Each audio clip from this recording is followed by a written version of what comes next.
समझ नहीं आ रहा अपने सैलरी इंक्रीमेंट का क्या करूं। बेटा इतना क्या सोच रहा है? अपने म्यूचुअल फंड्स के एसआईपी का टॉप अप करा ले। This is the right time. क्या? समझ में नहीं आया। बेटा इतना क्या सोच रहा है? अपने म्यूचुअल फंड्स का एसआईपी टॉपअप करा ले। This is the right time. अब समझा।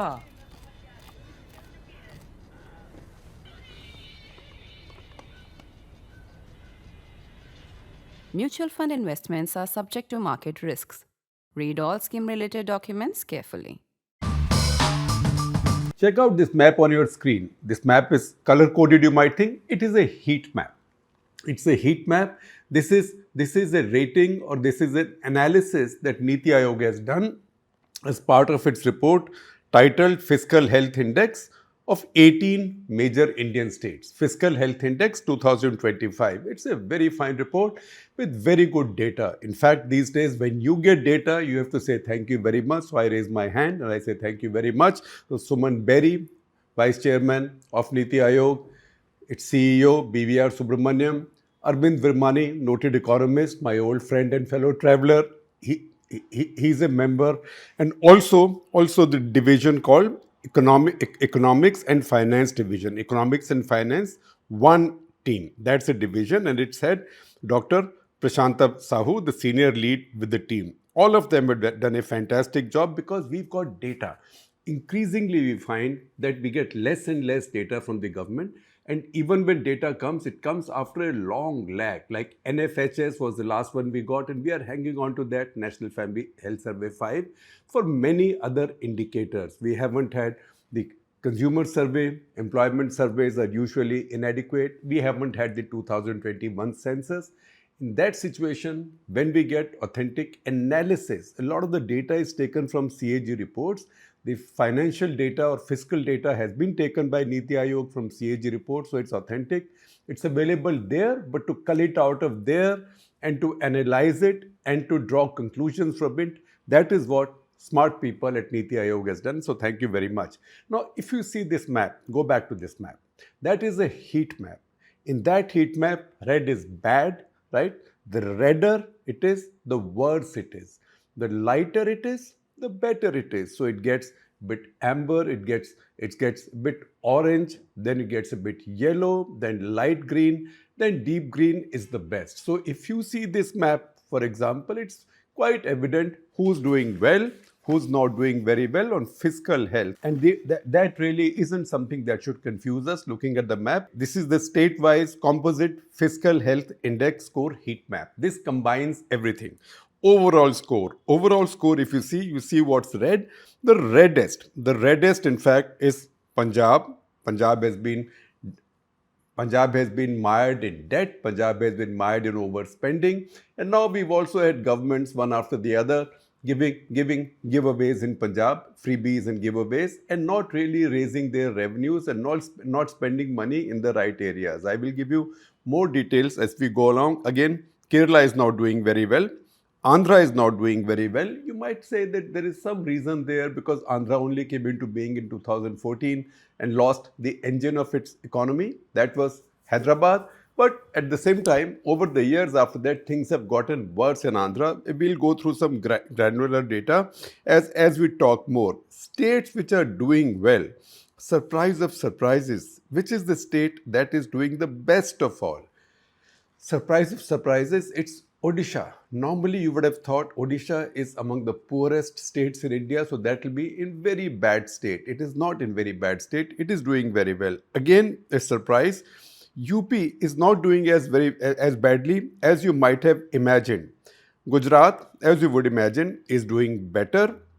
Haryana, again, is surprise. We would have thought that Haryana will be doing much better, but it is not doing much better. And again, there are reasons for it. We'll come to that. In fact, in this ranking, Haryana ranks really low, which is surprising given the fact that it's the third richest large state in the country. See this chart also, the heat map will go away, but it will keep coming back. Plus, different iterations of heat maps will come in. Different iterations means, again, heat there will reflect the state's performance on different indices, different parameters across which this rating has been drawn. So if you see this chart, this ranking, Odisha is at number 1. Ranking is based on a score. That is the FHI score. FHI is like the sum total. I will give you the methodology in a minute. Sum total of all the indices which are then averaged out scientifically based on formulae that I can't understand, but I will share them with you. Odisha there gets a score of 67.8. 67.8. That's fantastic considering the fact that Punjab, which usually considers itself such a bale state, such a gango state, that's at 10.7.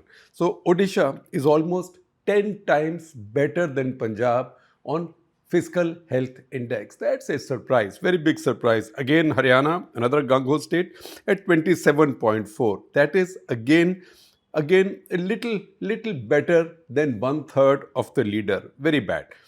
Number 2 after Odisha is Chhattisgarh at 55.2. Goa, that you would expect, it's also a small state. Usually we don't count Goa because it is a very small state. We usually look at states which are above 1 crore population, but Goa is 53.6. Jharkhand, that's a surprise, 51.6. And Gujarat then comes at 50.5. Again, the two big surprises here are that the states of Jharkhand and Chhattisgarh, again, which are seen as very poor states, and usually in our imagination we would count them among the Bimaru states, but they are not. At least on fiscal health they are doing much better, and contrary to the impression that might have spread, in fact under Hemant Soren, Jharkhand government has been run quite efficiently on many parameters. Of course, Jharkhand and Chhattisgarh have both benefited, as has Odisha, from mineral wealth, because mineral wealth brings royalties and those auctions bring them revenues. Those are non-tax revenues of these states. So these states are really high on non-tax revenues. But the fact is, you can get the money, but what do you do with it? You can still blow it up and you can ruin things. But these states haven't done it. In fact, just after them, again it's a surprise, just after them, that is Odisha, Chhattisgarh, Goa, Jharkhand, Gujarat, Maharashtra, comes Uttar Pradesh with a score of 45.9, which is excellent. It is the leading Hindi heartland state with a lot of poverty, but 45.9. And as we look at some other data, it will tell us that the state actually is fiscally quite well managed. So it has responsible politicians and also responsible civil servants. And this is not across one party's government or two parties' government. This comparison is over a 9-year period from 2014-15 to 2022-23. So this is across different parties' governments in all the states.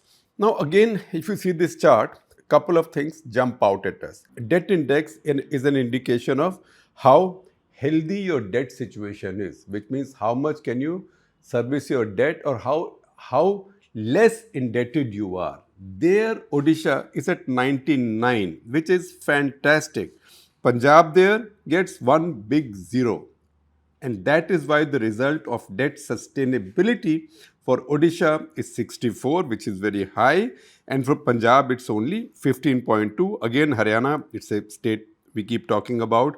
Also because it's seen to be a rich state, the debt index compared to Odisha's 99, Haryana is 24.1, and debt sustainability is 14.3. Some of the other interesting states, Kerala, the usual suspect. Kerala, the debt index is 23.1, sustainability 11.3, in very bad state. West Bengal, if anything, even worse. Debt index 18.3 and sustainability 20.6. These are the states who are laggard, and they are laggard also because they are fiscally very poorly managed. Now, how is it that NITI Aayog has done this? If you see these rankings and if you see this map, usually you would say there should be something like brilliant, moderate, average, disaster, or laggard and disaster, like that. But no, NITI Aayog has actually been very diplomatic in labeling the states in these categories. This has been done a little bit like nursery school teachers rank kids in the classroom, because they don't want to tell any kid that kid is not good enough. So they say, you are brilliant, you are nearly brilliant, you are about to be brilliant, you should try to be brilliant, you are most brilliant, like that. So everybody is called brilliant in some ways. Everybody is given some kind of positive rating. So what has the NITI Aayog done in this case? The 4 rankings are deep green achiever, number 1, top of the pops, number 2 front runner, number 3 performer, and number 4 in deep red aspirational. That's the reason I said everybody is described in some positive light, as a teacher in a nursery school might do with all their kids. Now, as we go along, these maps will keep coming back, but be careful as you observe them because the colors will change. Before I get there, however, let me just explain the methodology to you because that's important. So these states have been assessed along 5 parameters. These 5 parameters are: number 1, quality of expenditure, and I will explain to you what each one means. Quality of expenditure. Number 2, revenue mobilization. Number 3, fiscal prudence. Number 4, debt index. And number 5, debt sustainability. Those are the figures I just highlighted for you, comparing, say, Odisha and the laggard states like Punjab, Haryana, West Bengal, and Kerala. Now, how do these indexes work? Under each major index, there are minor sub-indices. So under quality of expenditure, see this chart also. These are all from the NITI Aayog report. So thank you very much, NITI Aayog. Under quality of expenditure, you have total developmental expenditure as a percentage of total expenditure. If you spend 100 rupees or 100 crore rupees, how much of it went towards development? The higher the percentage, the better it is. The second part under the same head, total capital outlay, which is gross state domestic product, GSDP. Again, higher is better. The more of your GSDP that you are spending on capital outlay, the better it is.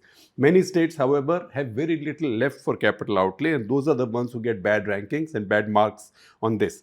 This is like an exam with 5 subjects. So the first one is quality of expenditure. The second one is revenue mobilization. Under that, you have states' own revenue as a percentage of GSDP and states' own revenue as a percentage of total expenditure. Again, fiscal prudence, the third major factor. Under that, you have 2 subheads: gross fiscal deficit as a percentage of GSDP and revenue deficit as a percentage of GSDP.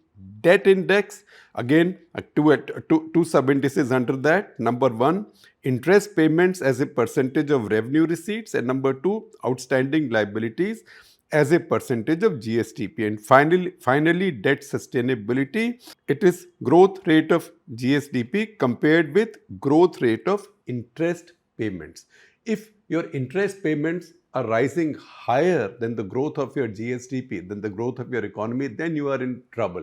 The higher the gap, the deeper the trouble you are in. But if your economy is growing faster than the interest burden on your state, obviously you are doing better. Now, what the analysts have done in this case is that they've taken values from all sub-indices, standardized them into some kind of a normalization formula, and divided them into 2 categories: improvement index, which are good indicators, and deprivation index, which are bad indicators. And then they have arrived at a final composite FHI score by taking the arithmetic mean of the 5 major sub-indices as calculated according to the formulas that you will see on your screen. I can make no sense of them, but you can see them. I know many of you are brilliant at math, so you can figure it out. In any case, I will share with you a link of the entire NITI Aayog report. I now bring you to this chart, again taken from the NITI Aayog report. This chart tells you how each state's ranking has moved across these years. If you see the movement of these rankings, Odisha was number 1, it stays at number 1, right? The darker is now, that is 22-23. The lighter color is 2014-15 to 2021-22. That tells you the movement in the final year of this assessment. Odisha was number 1, is number 1, Goa was number 2, it has come to number 3, so on and so forth. But you will see that just as Odisha has remained number 1, it was number 1, remained number 1, Goa was number 2, okay, became number 3. Some have had a dramatic change. Karnataka, for example, was number 3. It came to number 10. Now, I know this is a very polarized situation. So people say, oh, maybe that's because that's when the Congress took over. But remember, the Congress took over in May of 2023. This calculation is up to March 31 of 2023. In the 10 years before that, both the BJP and the Congress had been in power. In fact, for about a year, Kumaraswamy was also the chief minister, although with the support of the Congress party. So every party has taken their turn, and in the process, Karnataka has slipped from number 3 to number 10. Just as Odisha is number 1, remains number 1, or Goa is number 2, is 3 or thereabouts, so it maintains its high position. Some also consistently maintain their low position. So Punjab, number 18, the last of the lot, stays at number 18. West Bengal, slight improvement from 17 to 16. Thank you very much. Kerala, again, slight improvement, 16 to 15. Haryana, no improvement, 14 to 14. That is something Haryana really has to reflect on, because something has gone wrong there. It's a rich state. Andhra Pradesh has worsened, and we might talk about it as we go along. And Bihar has worsened, although not by as much as I would have imagined. Bihar has gone from 11 to 13, because on some indicators, Bihar actually has improved. As we go along, talking about more granular detail, I will mention that.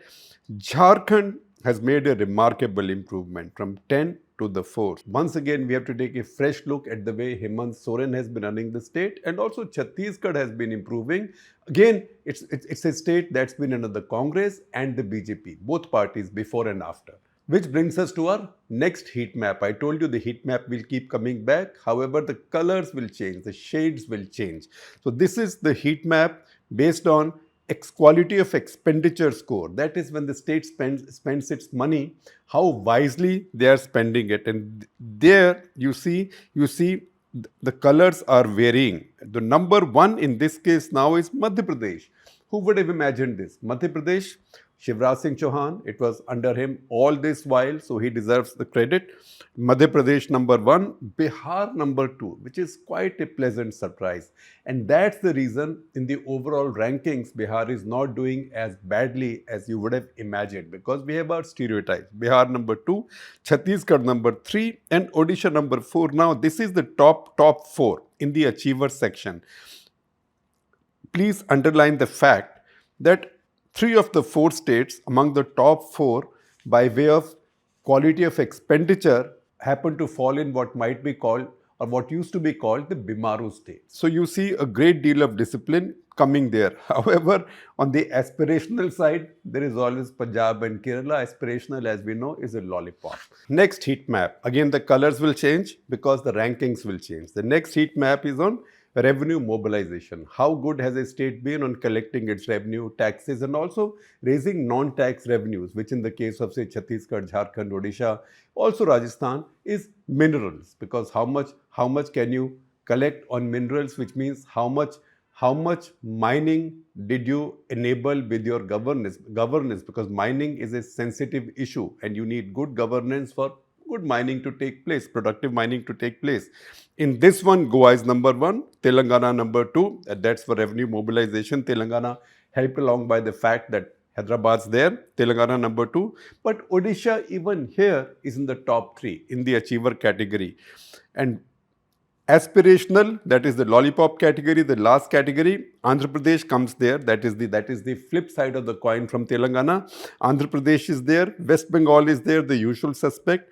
Bihar is there, very poor with revenue mobilization. Obviously, this is the period in which prohibition has come into effect in Bihar, and that has played havoc with the state's revenue collection. And you can see it there. Punjab, in fact, for revenue collection is not in the lollipop category. It's a little bit better at number 14 in a ranking of 18. Then we come to the next heat map. The next heat map is on fiscal prudence. Fiscal prudence is state has the money, right? Amdani athanni kharcha rupaya. That is usually the mindset of our governments, that you might earn 50 paisa, but you will spend 1 rupee, right? That's the opposite of my mom or anybody's mom would tell us to run our households. She would say, beta, either earn more than you spend or spend less than you earn, right? But when you are the government, it doesn't matter because you can borrow, you can beg, steal, borrow, tax, whatever. And everybody knows that the government will not go down under. Government will not go bankrupt like that. Even Venezuela's government keeps running. So, ठीक है, की फर्क पैंदा है? What difference does it make? That is why fiscal prudence is a very important quality. And there, see the toppers there. And it's amazing. At the bottom, once again, you have Punjab, right? Who's seen tomorrow? So live for today. Kal ka kisko pata hai? So Punjab is the bottom. Bihar is the number 2 from the bottom. But who's the topper? And that's an amazing surprise. The topper is the state of Jharkhand. Then, of course, Goa, which I had qualified earlier as a small state. Jharkhand, Chhattisgarh, and Odisha are among 3 of the 4 top states by way of fiscal prudence. This gives you a very good idea of how India is being governed at the granular level, because India is a federal country, it's governed in its states. It's very important. After these 4, in the achiever category, the top category comes Gujarat. And then another very good surprise, front runner. That's the second category, the top of the front runners. That is at rank 6 in the national ranking of these 18 major states comes Uttar Pradesh. That's very good. And we had told you just a while back that it looks like Uttar Pradesh has been quite conservative and quite responsible in managing its finances, which means it has responsible politicians who haven't been spraying money around to buy votes. And this is across parties. And this is across parties because the BJP came to power in 2017. Before that, it was Akhilesh Yadav's government. And also Uttar Pradesh must have more responsible civil services as well. And at the same time, Uttar Pradesh must be having particularly responsible civil services as well. So give credit where it's due. Now come to the next heat map, and this is the debt index score. Now we are getting into tricky areas, because what happens when states have deficit? They spend too much. Punjab, they spend too much, they have deficit. What do? They borrow from the center, they raise bonds, they borrow from left, right, center, because after all, at the end of the day, there is a sovereign guarantee. Debt index score, we had told you earlier, Odisha 99 score, fantastic. So Odisha is number 1. Chhattisgarh is number 2. Again, it's counterintuitive. You would have thought this is a basket case state, but no. And Chhattisgarh also has a history of a lot of giveaways and distributive welfareism under the Congress as well as under the BJP before that. Raman Singh as well as Bhupesh Baghel. Yet, Chhattisgarh is number 2 for debt index. Odisha is number 1, Maharashtra is number 3. Maharashtra, Gujarat are 2 industrialized states, so you can imagine that. But again, in the achiever category, there are 5 states in the achiever category, which is the top category. Jharkhand is number 5 in that category. And once again, if I want to give you the lollipop category, or maybe lollipop is too kind. I'm not a nursery school teacher, so I don't have to be so diplomatic or so kind or so good to all the children. Let me call it the wooden spoon category. The wooden spoon category, Punjab is at the bottom again for debt index at number 18, number 17 West Bengal, number 16 Kerala, and number 15, lo and behold, my Haryana. Now there are 18 states. If I start going over each state, then it will take a very long time. The best thing you can do is go through the report of NITI Aayog, of which, as I said, I'm sharing a link with you. But some highlights I will mention to you now. Andhra Pradesh, that's a state that's particularly doing poorly. See what's happened in Andhra Pradesh. In Andhra Pradesh, CAPEX, capital expenditure, both in social services and economic services, has declined drastically. How drastically? It's declined in social services by, hold your breath, 84.3%, and economic services by 60%, 60.1%. That is a disaster. That tells you the state and its people have really been suffering. They might have been given a lot of freebies, free power, free this, free that, but otherwise this has not worked. You want to see the disaster of Andhra Pradesh unfold? Its total capital expenditure in this period is just 3.5% of its total expenditure, which means if it spent 1,000 rupees, only 35 rupees was invested in capital expenditure. That is a huge disaster. This was also, if you're not shocked enough, 4.4%. Just 4.4% of the state's total borrowing. So the state is borrowing and spending on itself, which means salaries, pensions, raises, etc., and also on welfareism and giveaways. In contrast, see Bihar. Bihar is a state which normally you would have thought is doing the worst of all. In Bihar, capital expenditure is 14% of total expenditure. In Andhra, it's 3.5%. In Bihar, 14%, so 4 times as much as Andhra Pradesh in terms of percentage of their total expenditure. And their capital expenditure on social and economic services is 13% of their total borrowings. That is again a good pointer from Bihar. Bihar also shows that they've reduced their support to non-government colleges by 54.6%. That's high. And also they've reduced their support to adult education programs by 98.3%. Now, some reporter will have to go to the ground and figure out why this has happened and what is the impact of this. I think that's a very significant point. But at the same time, a couple of things have risen which are very significant as well and positive. So there is a rise in training under rural development. How much is the rise by percentage? 305%. The report doesn't say what the base is, but 305% looks impressive. Again, investment on irrigation and flood control has gone up by 1,360%. So some money has been saved in one place, but invested in the other place, but invested in a good place. You want to see the disaster of Andhra Pradesh, which I just talked about? See these two graphics. See these two graphics on your screen. This is page 35 in the NITI Aayog report. One shows you capital outlay as a percentage of GSDP. It is declining like this, well below the national average. The dotted line, the broken line is the national average, and see how much lower it is from national average and how it's declining in Andhra Pradesh. Then also see fiscal deficit and revenue deficit as a percentage of GSDP. It's going up in both cases and above the national average. The broken line again is the national average. In Bihar, you might see a better picture for capital outlay as a percentage of GSDP. Although the state revenue as a percentage of GSDP, both tax revenue and non-tax revenue are below the national average. That I'm sure is also accounted for by prohibition. Now, since I told you I can't go over all 18 states, I'm doing a little favoritism and looking at Haryana over some of the other bigger states. If you see Haryana, it says, and the report says, the growth in capital expenditure has not kept pace with the growth in GSDP since 2018-19.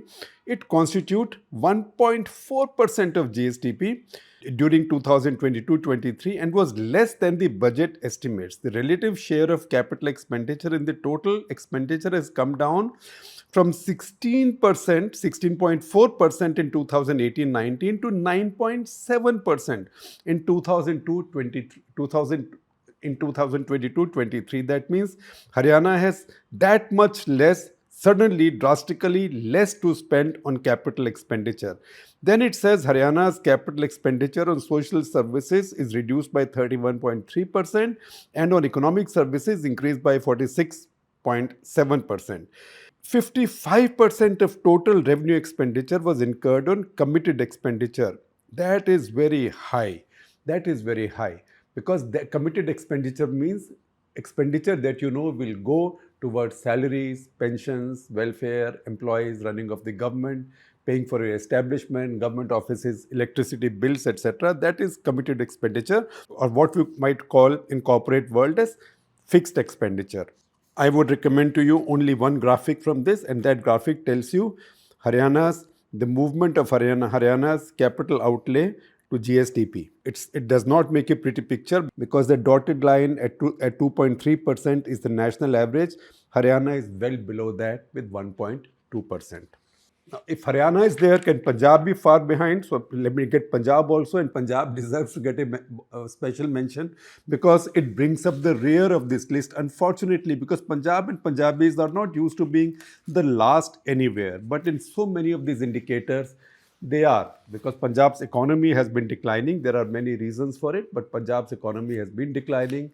It used to be the number one among the major states in India, that is states above 1 crore population. Today it's at number 13. Today it's at number 13 and declining further. See what's happening in Punjab. Quality of expenditure, the report says the ratio of spending on social services as a proportion of total expenditure has decreased compared to national averages, falling from just 12.9% in 2018-19 to 12%. It was very low, still declining. This is for education, and for health from 4.1%, very low already, to 3.9%. Now compare this with promises of spending a lot more on education and health. Actually, very little is being spent by Punjab government. So Punjab takes a big hit in these rankings for its quality of expenditure. In fact, I would suggest that you look at 4 graphics from Punjab, right? 4 graphics. One tells you capital outlay as a percentage of GSDP. Second, fiscal deficit and revenue deficit as a percentage of GSDP. Then states' own revenue as a percentage of GSDP. Then states' non-tax revenue as a percentage of GSDP. Fourth, and the most important, the state's debt burden compared to its GSDP. There, the state's debt burden is the highest of all states in the country at 46.1%. If your debt is already 46% of your GSDP, and if your interest payments already account for, and if your interest rates and if your interest payments are already way above the national average as compared to your economic growth, then you are really in a debt trap, and that is the reality of Punjab. Uttar Pradesh witnessed a significant growth in social sector for both capital and revenue expenditure since 2018-19. It grew at a CAGR, that is the compound annual growth rate, of 27% and 9% respectively. So the quality of expenditure is good. And the report says capital expenditure as a percentage of total expenditure ranged between 14.8% to 19.3%. Again, compare this with what happens in Punjab and what happens in Andhra Pradesh. So that tells you that Uttar Pradesh actually is a much more robust state, and that's why its ranking is so much better than some of the other states which we might have considered to be richer. And also, it's not doing as badly as our stereotype of a large Hindi state might have been. See again one more graphic on Uttar Pradesh. It tells you the ratio of capital outlay, capital spending as a percentage of GSDP. It is quite robust, quite healthy at 4.1. At 4.1, it's almost twice as much as the national average of 2.3. What does this picture tell you when you look at all these heat maps and the state of fiscal health of India's major states? It tells you that today, this competitive distributive politics, which means I'll give you 2,000, I'll give you 2,500, free bus travel, free metro travel, free electricity, free water, all of this is being done to buy votes, and it is irresponsible. Welfarism is not bad, particularly in a poor country, but when something is made so transactional and linked to votes, it is actually not something that works for the voter, because ultimately it's a competitive race to the bottom, which is bankruptcy. So there I can do no better than take you to something that Ronald Reagan once said. He made a very strong case for responsible fiscal politics. And he said, when somebody says, I'll give you this free, I'll give you this free, I'll give you this free, or this cheap or that cheap, you must remember from where will that politician find the resources to do it. That politician will, the only resource that politician who's giving you the giveaways has is your taxes. So it's a bit like taking money out of your pocket, spending some of it on himself and giving the rest back to you, and for you to say thank you very much. And he said the test to apply is offer somebody $100 note and say either you can have this $100 note or I can give you these few freebies. Then a voter will figure out what is good for me, because ultimately what's being given to you is what has come from you to the politician. Unfortunately, that's the kind of competitive populism we are seeing right now, and that reflects in the fiscal health of our states.